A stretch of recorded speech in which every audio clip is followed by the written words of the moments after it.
Nityanandam, Swamiji has blessed all of us with such an intense yet such a serene darshan.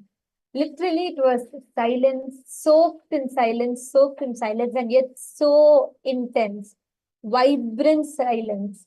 It was vibrant stillness, both at the same time. And Swamiji radiated that beautiful, intense space, initiating all of us to experience that Paramashanta. How was the experience of darshan for all of you? Can I request all the participants to please share in the chat? How did you all enjoy the?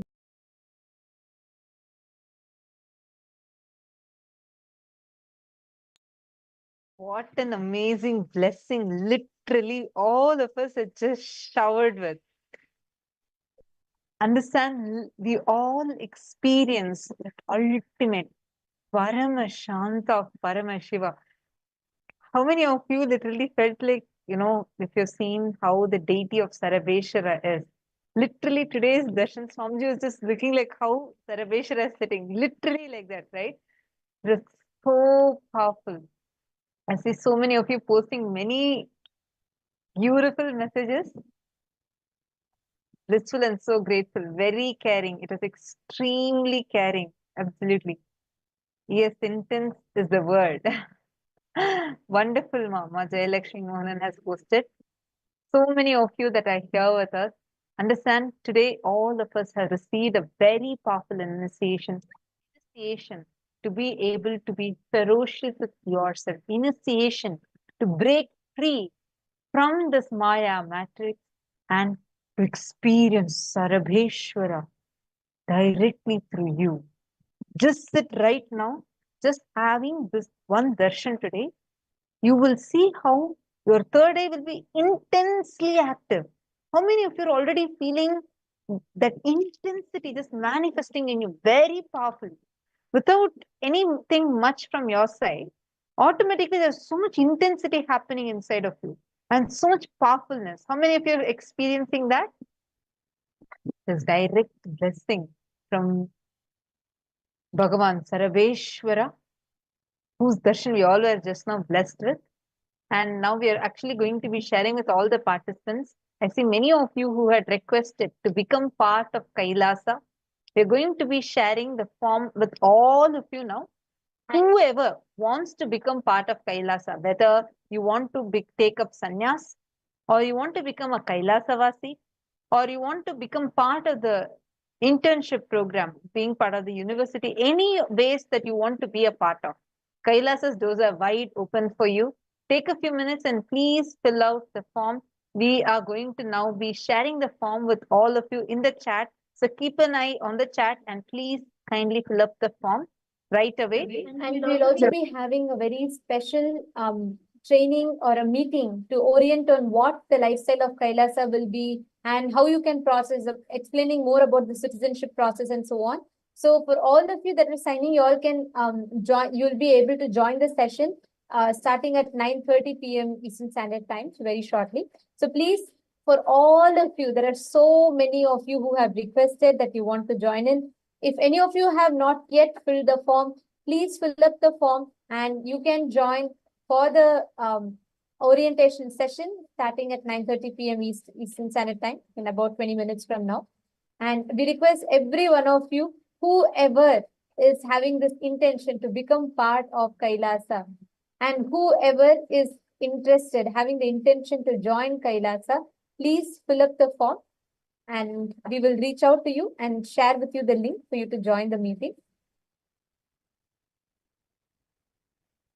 Actually, the moment Swamiji has announced Kailasa, so many people from all over are joining in, wanting to become part of this huge opportunity. This is literally a gift that Swamiji has extended to all of us. So this is a very, very beautiful space in itself. And anyone that is having the intention to join, please feel free to post and join. Now, right after we have all received the question, this is the most powerful space to manifest anything we want as reality. Swamiji has initiated all of us with the space of Paramashanta, the state of Paramashanta. Silence, soaked in silence, soaked in silence. This is a very unique power where when you are in experiencing that space of silence, where your inner space is filled with a deep silence and you're completely unclutched, deeply settled within you. Anything, any kind of an audio, let's say like some few miles away, your friend is there and they're talking something to you, like without being on a call, you will be able to hear them exactly whatever they are talking. This is a science. We all know the reference of how Sanjaya was able to hear the conversation between Krishna and Arjuna, who was in a different city altogether. This science exists, and it's not about the physical location, the distance, no. It is about the frequency, the state in which you exist when you're so silent. I'll give you an example. Let's say you're in a mall, okay? And let's say there are 500 to 1,000 people that are talking all at the same time, and all those noise is passing by. And your friend is standing somewhere on the first floor, and you are at the entrance of the mall, and she's whispering to you something very softly. Now, despite all the noises that are going around, just by you bringing the silence inside, not even outside, you don't need to bring any silence in the external space. Bringing Paramashanta inside you, you will be able to hear to the most subtlest sounds, frequencies that are produced. Like how, when you're watching these radio channels or satellite channels, how do they work? There are multiple wavelengths, there are multiple networks that are available. Whichever you tune into, that waves you capture. Same way, when you tune into Paramashanta Swarupa, you have all the audio sources that will be available. You can mute and you can unmute whichever source you want to hear. This is literally, it's literally like that. Here, the geography, the distance does not matter. You can be in Australia and you can try and hear your friend who's in maybe Alaska. You can do that. This whole manifestation is very easily possible. What you need to focus on is bringing that Paramashanta Swarupa inside you. Now sit and bring your focus, bring your whole awareness consciously. Bring yourself to that ultimate Paramashanta Swarupa and create a conscious breath. Listen to every sound produced. And in all of that, you can choose what you want to hear. You all can do it as a game. You all can connect to your friends. If you all can connect actually someone within the Zoom, that's the best thing. And if you can call, that's even better because you can play it like a game. So you're going to have them come on a call with you and absolutely no talking. They will be muting themselves and they're going to be hearing something. They can hear some music, they can make some noise. And you are going to hear without actually hearing. You're going to connect to Swamiji and tune into that frequency where without physically the sound waves entering into your ears, you will be able to hear precisely what they are talking. Catching it? Shall we all start?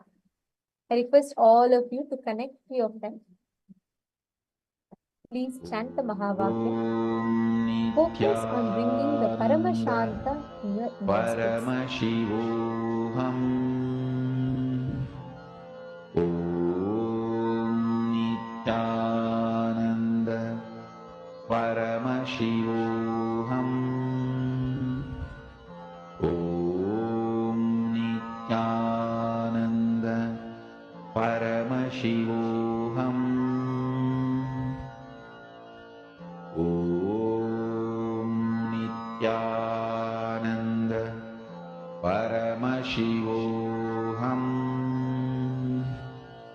Om Nityananda Paramashivoham Om Nityananda Paramashivoham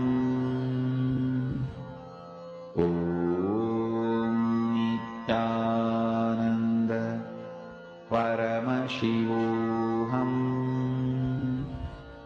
Om Nityananda Paramashivoham Om Nityananda Paramashivoham